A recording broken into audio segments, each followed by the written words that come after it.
हाम्रो जीवनमा बडे भाग्यले सत्संग त प्राप्ति भयो, तर मनै चञ्चल छ, मन चलायमान छ। हामीलाई सन्तले सम्झाउनुहुन्छ, शास्त्रले के सम्झाउँछ भने शुद्ध दारा और लक्ष्मी, स्त्री पुत्र धन सम्पत्ति यो त दुष्ट व्यक्तिको घरमा पनि प्राप्ति हुने वस्तु हो। रेणु पापी भन्दा पापीको घरमा पनि धन प्राप्ति हुन्छन्, स्त्री पुत्र हुन्छन्। तर संत समागम हरि कथा, संतको समागम र हरिका कथा बिरलै घरमा प्राप्ति गर्न पाइन्छ। र दैव संयोग परमात्माको कृपाद्वारा प्राप्ति भए तापनि हाम्रो मन चञ्चल भएको कारणले गर्दा भगवानका चर्चा हाम्रो हृदयमा अडिनु सक्दैन। हामी मनलाई एकाग्र गर्न सक्दैनौँ। मन एकाग्र जबसम्म हुँदैन तबसम्म तपाईँ हामीले भक्तिमा आनन्दलाई प्राप्ति गर्न सक्दैनौँ। भक्तिमा आनन्द हामी हुनै सक्दैनौँ। त मनलाई एकाग्र गर्ने कुरा हामी बार बार सुन्ने गर्दछौँ। हामी भगवान कृष्णकै वाणीहरूलाई सुन्ने गर्दछौँ। भगवान कृष्ण अर्जुनलाई त्यही सम्झाउनुहुन्छ। अर्जुनलाई के भन्नुहुन्छ भन्दा, हे अर्जुनी, तिमी आफ्नो मनलाई बसमा गर, आफ्नो चञ्चल मनलाई बसमा गर्ने प्रयास गर। त अर्जुनले भगवान कृष्णलाई भन्न लाग्नुहुन्छ, हे कृष्ण, म यो पृथ्वीलाई भेदन गरेर पानी निकाल्न सक्दछु।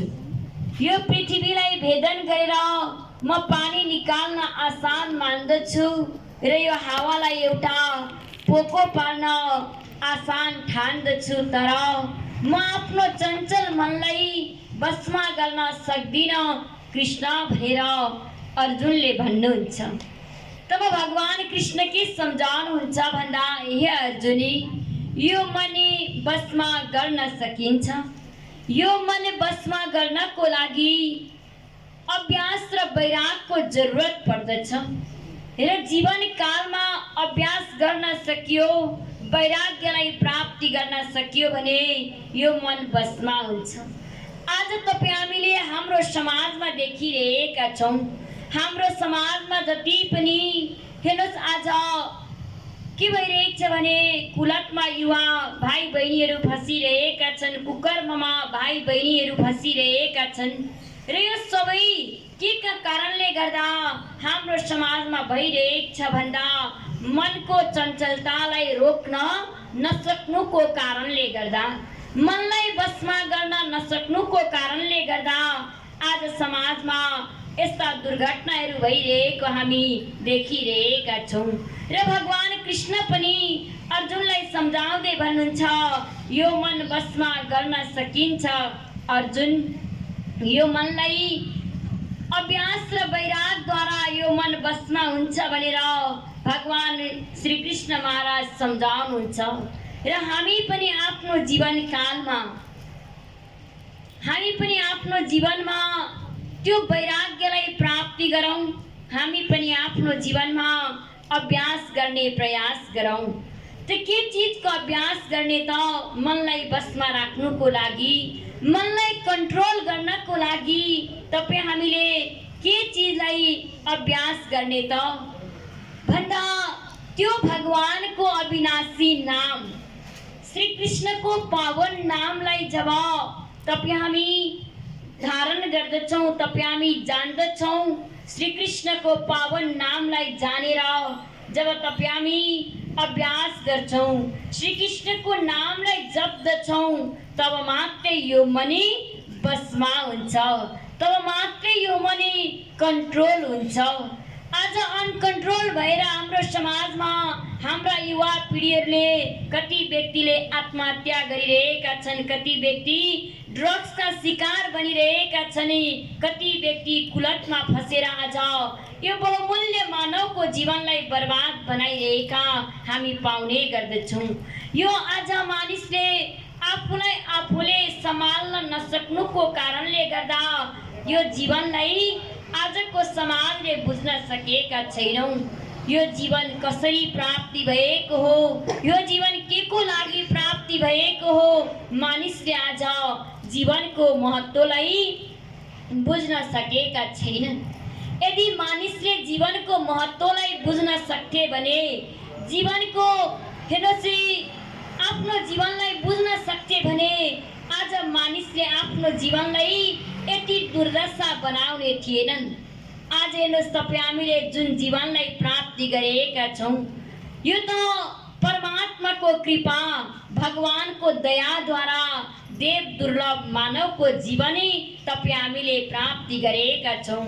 र हामी जीवनमा थोरै दुःख आउँदा थोरै सङ्कट आउँदा घबराउने गर्दछौँ अनि हेर्नुहोस् मानिसले बाँच्ने चाहनालाई समाप्त गरिदिन्छ नि आफ्नो जीवन लीला आफै समाप्त गर्न तर्फ लाग्दछन्।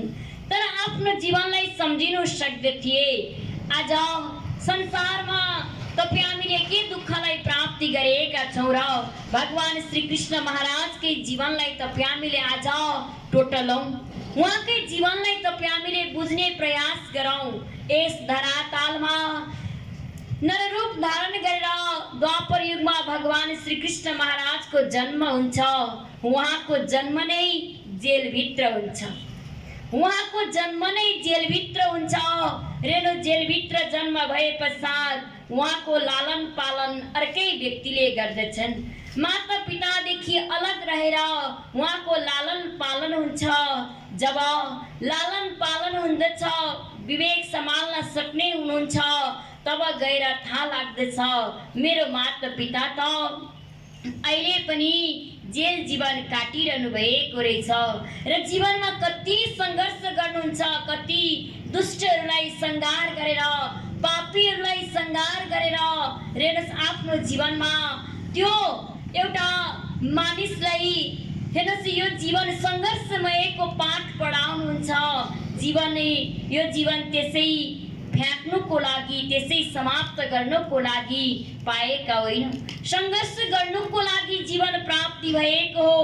भगवान श्री कृष्ण महाराजको जीवनलाई तपाईँ हामीले टोटल्न थाल्यौँ, निहाल्न थाल्यौँ भने आज तपाईँ हाम्रो जीवनमा केही चिजको कमी छैन, केही चिजको दुःख छैन। तर पनि आजको समाज मानिसलाई हेर्नुहोस् मानिस आज बाहिरको समाजमा धन सम्पत्तिको लालचमा मानिसले आज आफ्नो अनमोल जीवनलाई बुझ्न सकेका छैनन्। आज धन कमाउने होडबाजीमा मानिसले आफ्नो जीवनको महत्त्वलाई बुझ्न सकेका छैनन्। यो जीवन तपाईँ हामीले आज के को लागि प्राप्ति गरेका हौँ? मानव देह तपाईँ हामीलाई के को लागि प्राप्ति भएको?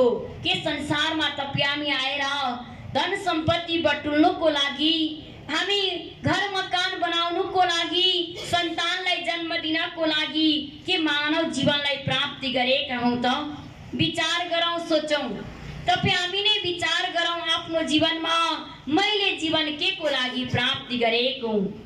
यो मानवको जीवनै हामी सबैजनाले मानवको जीवन चाहिँ परमार्थ परमात्माको भक्ति गर्नको लागि प्राप्ति गरेका हौँ र परमात्माको भक्ति आज तपाईँ हामी कसरी गरिरहेका छौँ? आफ्नो जीवनलाई त बुझ्न सकेका छैनौँ, त्यो परमात्मालाई त्यो ईश्वरलाई कसरी बुझ्न सक्दछौँ? यो त्यो परमात्मा त्यो ईश्वर आज तपाईँ हाम्रै घटमा विद्यमान छन्। त्यो परमात्मा बाहिर जगतमा प्राप्ति गर्न सकिँदैन, त्यो ईश्वरलाई तपाईँ हामीले आफ्नो घटमा नै प्राप्ति गर्न सकिन्छ। यो जीवनलाई त्यसै कारणले गर्दा सन्थहरूले आफ्नो जीवनलाई आफूले नै बुझ्ने प्रयास गरौँ भनेर बार बारै सम्झाउनुहुन्छ। म को हुँ भनेर एकपल्ट आफैलाई नै आफूले प्रश्न गरौँ।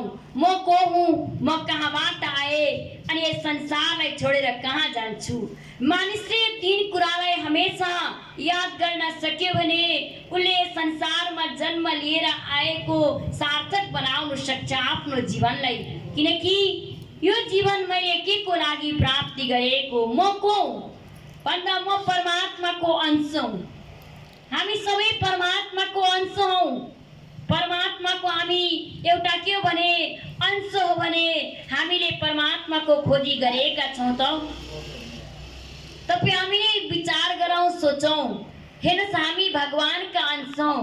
भगवानले आफ्नै सक्कल सुरतमा तपाईं हामीलाई पनि बनाउनु भयो र हामीले कहिले पनि यो विचार गरेनौं कि म परमात्माको अंश हुँ र त्यो परमात्मा कहाँ छन् होला, त्यो ईश्वर कहाँ हुनुहुन्छ होला भनेर हामीले कहिले पनि सोचेका छैनौं।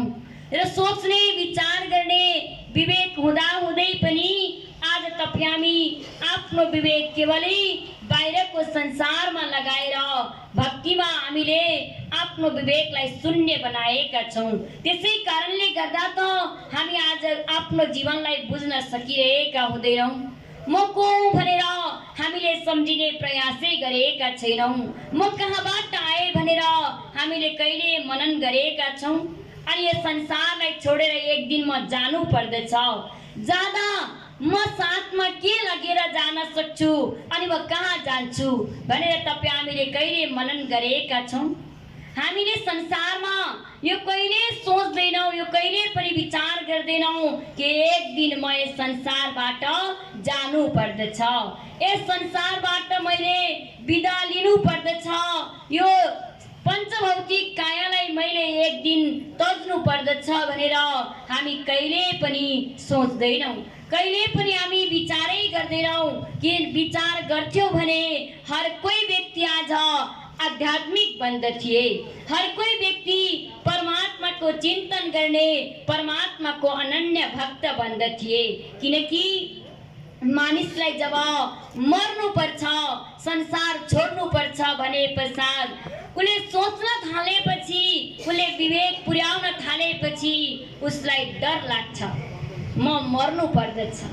म मरे पश्चात मेरो परिवारको त कोही साथ जाँदैन, मैले कमाएको धन, मैले कमाएको यश, मैले कमाएको मान कहाँसम्म साथ दिन्छ?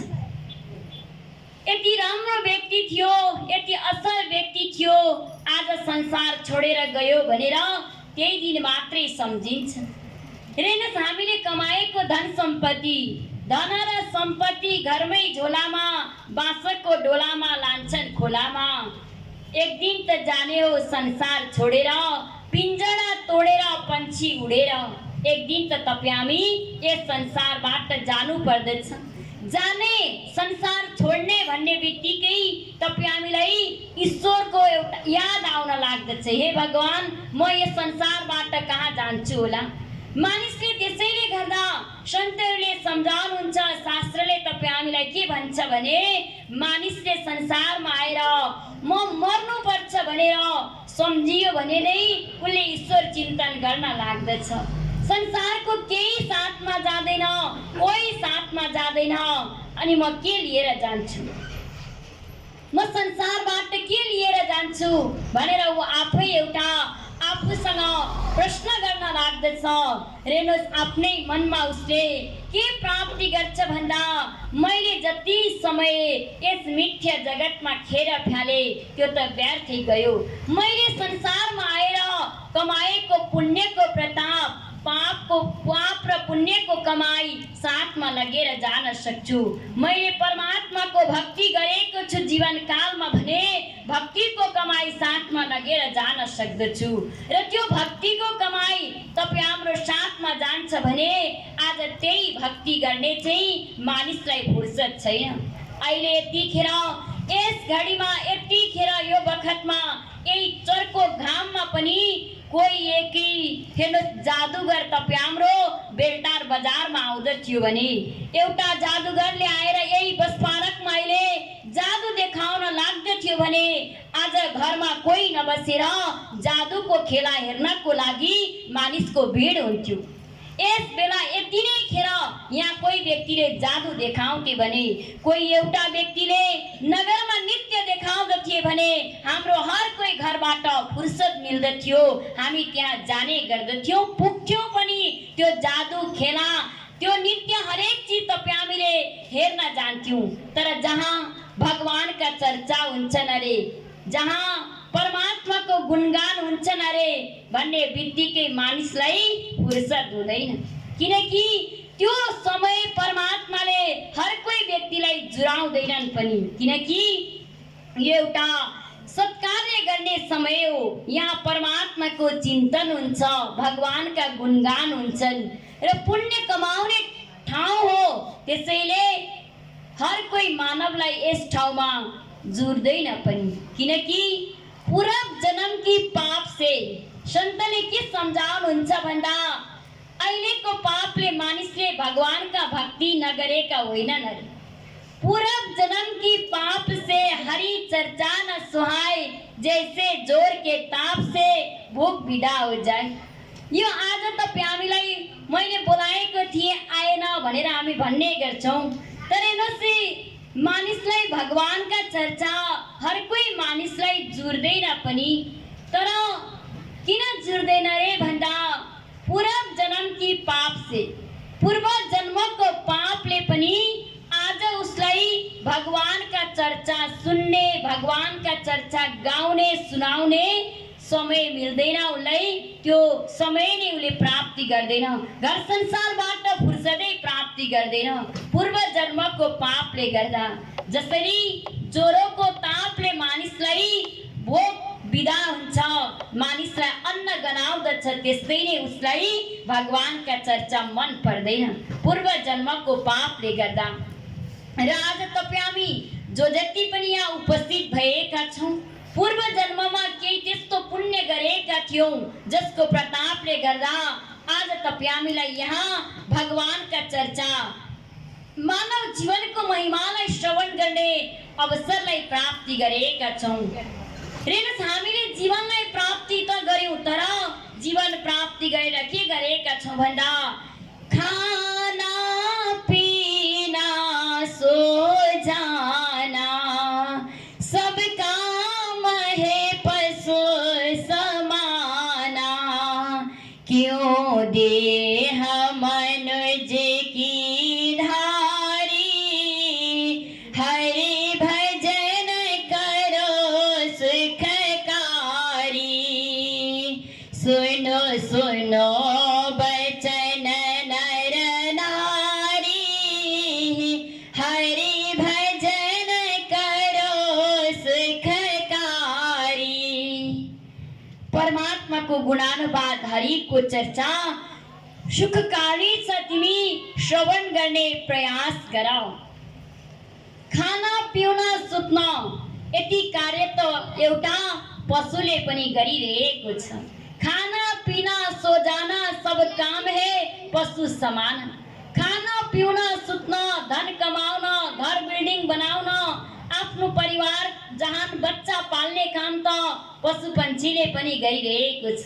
त्यतिमै तपाईँ हामी विवेकशील प्राणी भएर पनि त्यतिमै अल्झिराख्यौँ, त्यतिमै भुलिराख्यौँ भने हामीले पाएको जीवन पनि व्यर्थ छ। हामी मानवको जीवन प्राप्ति गरेका छौँ। यतिखेर यो समयमा तपाईँ हामीले सत्कार्य गर्नु छ, पुण्यको कार्य गर्नु छ, हामी समाजको सेवा गर्नु छ। अनि हेर्नुहोस् हामी संसारमा आएर त्यो साथमा लाने कमाई बटुल्नु छ, साथमा लगेर जाने धन वैभव बटुल्नु छ, त्यो हामी साथमा लगेर जान सक्दछौँ। आज संसारमा तपाईँ हामी तेरी मेरी गरेर संसारको मिथ्या धन वैभव बटुलेर आफ्नो जीवन लीला समाप्त गर्न लागिरहेका छौँ। यो संसारमा तपाईँ हामी आज कति धन सम्पत्ति कमाएका छौँ, हामी संसारको धन वैभव बटुल्नमै मस्त छौँ। तपाईँ हामीले राजा इब्राहिमको कहानीलाई सुन्दछौँ, राजा अशोक सम्राटको जीवनलाई सुन्दछौँ। उनको पासमा पनि यति असो यति उनको पासमा धन वैभव थिए, तर पनि जीवनमा सुख र शान्तिको अनुभव गर्न सकेनन्। उनले समयको सद्गुरुको खोजी गरे, समयको सद्गुरुको सानिध्यमा गए अनि उहाँको सेवा हेर्नुहोस् सद्भाव प्रेमद्वारा सेवा गरे। तब गएर जीवनमा त्यो आत्मज्ञान तत्त्व ज्ञानलाई प्राप्ति गरे, तत्त्व ज्ञानलाई प्राप्ति गरेर मेडिटेसन गरे, साधना गरे, आफ्नो मानवको जीवनलाई सार्थक बनाएका थिए। र आज तपाईँ हामी भने मिथ्या धन वैभव बटुल्नुमै हामीलाई फुर्सद छैन। मिथ्या चिजमै मन लगाएका छौँ अनि मन अशान्ति भएको छ। घरि मन धनमा दौडिन्छ, घरि मन परिवारमा दौडिन्छ, घरि मन संसाधनमा दौडिन्छ अनि मनले तपाईँ हामीलाई बेचैन बनाउँदछ। न तपाईँ हामीलाई दिनमा एक घडी फुर्सद मिल्दछ, न तपाईँ हामीलाई रातमा चैनको निन्द्रा छ। तर पनि आज संसारमा मानिसले परमात्माको भक्तिको बाटो खोजेका छैनन्। परमात्माको भक्ति गर्ने मानिसमा आज उत्साह छैन। तर यस अनमोल मानवको जीवनलाई प्राप्ति गरेका छौँ। यो जीवनमा तपाईँ हामीले ईश्वरको चिन्तन गर्ने प्रयास गरौँ, भगवानलाई खोजी गर्ने प्रयास गरौँ। त्यो भगवान कहाँ कसरी विद्यमान छन्? आज कणकणमा विद्यमान छन् भगवान। आज तपाईँ हामीले कणकणमा भएको भगवानलाई देखेका छैनौँ र कणकणमा भएको भगवानलाई आज देख्नुको लागि त्यो ज्ञानको आवश्यकता पर्दछ, जुन ज्ञान भगवान श्री कृष्ण महाराजले अर्जुनलाई गराउनु भएको थियो। त्यो ज्ञान जबसम्म हामी प्राप्ति गर्दैनौँ तबसम्म तपाईँ हामीले परमात्मालाई प्राप्ति गर्न सक्दैनौँ। र त्यो ईश्वरी तपाईँ हाम्रो घटमा विद्यमान हुनुहुन्छ, हाम्रो घटमा छुपेर बस्नु भएको छ। र त्यो ईश्वरलाई तपाईँ हामी साक्षात्कार गर्ने प्रयास गरौँ। आफ्नो मानवको जीवनमा हेर्नुहोस्, त्यो परमात्मालाई भज्ने प्रयास गरौँ। त्यो परमात्मालाई जब भज्न सक्छौँ, परमात्मालाई भज्यौँ भने मात्रै तपाईँ हामीले त्यो एउटा असली दौलत हो, असली कमाई हो, त्यही परमात्माको भक्तिको खजाना यस लोकदेखि परलोक साथमा लगेर जान सक्दछौँ र अनमोल मानवको जीवनलाई प्राप्ति गरेका छौँ। र यो मानवको जीवनमा तपाईँ हामीले त्यो ईश्वर चिन्तन गर्ने प्रयास गरौँ, भगवानको भक्ति गरेर आफ्नो मानव जीवनलाई धन्य धन्य बनाउने प्रयास गरौँ भन्दै म मेरा बहरमुख भएका केही वचनलाई यही अन्तर्मुख गरिरहेकी छु।